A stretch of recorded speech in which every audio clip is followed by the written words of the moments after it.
wow, this weather's really giving us a run for the money, right? Last week was a lot of wind, and then all of a sudden there was that ultimate break in the weather for an awesome, awesome full moon bite. Happened all over the island. If you were lucky enough to get on it, that is such a quality time. The blackfish have been biting hard. There's sea bass in the mix. False albacore are making a spotty show. They're in, they're out. They're false albacore. That's what they do, but they're around. I would be looking in that whole Smithtown Bay area if you were like someone really wanting to target false albacore.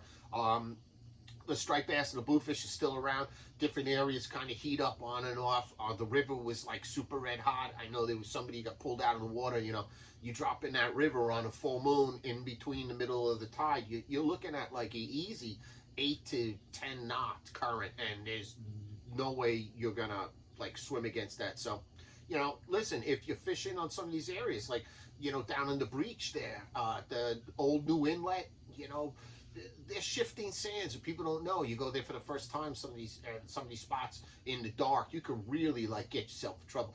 Get there, make sure you got the buddy system. Do a little recon. Get there, look at these places in the dark. Same thing with the jetties. The jetties is a hot bite. Here I know in our place locally, at some of these bouldery, rocky areas, it was like a hot bite. We've got a mix of, as I said, the bass and the bluefish. But what's really cool is that opportunity to get some of the shallow water blackfish, hookups. Fishing from the beach, there's some areas, it's very selective up here. It's hard. It's not like the North Fork, where you've got like awesome spots.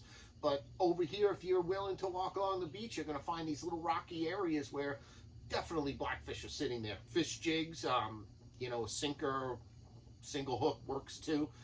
Green crab works just as good as Asians, but that's, everybody's own choice of bait, so that's up to you.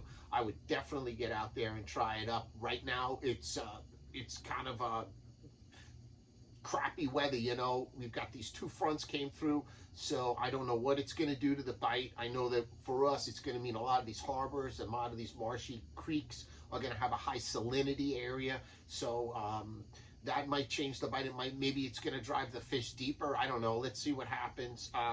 If you're one of those people that you store your crabs and everything, this is one of those weeks where you want to keep them at least 2 feet under the surface rather than in a floating tank, because the salinity can kill those crabs depending on where you're located. Particularly for us on the North Shore, salinity level can go up very quickly in the back of the harbors because of all the water that just drains out of the streets and whatnot. It fills up our areas. Look for a lot of debris. If you're on a boat, I would definitely recommend keeping your eyes peeled for like floating stuff. This was one of these big storms, and there could be like tree trunks and all kinds of bad things that we're leaving early in the morning and you're cruising at night. You can hurt yourself, particularly if you're fishing some of these creeks like Crab Meadow, Nesquag River, Porpoise Channel, over by Comset. Fishing, you don't know, you get like some little piece of retaining wall branch comes, knocks out your legs. Next thing you know, you're in the wash. So keep your eyes peeled, get out there and fish, enjoy yourself, practice the buddy system. Courtesy is contagious. Until next week, I bid you all peace and tight line.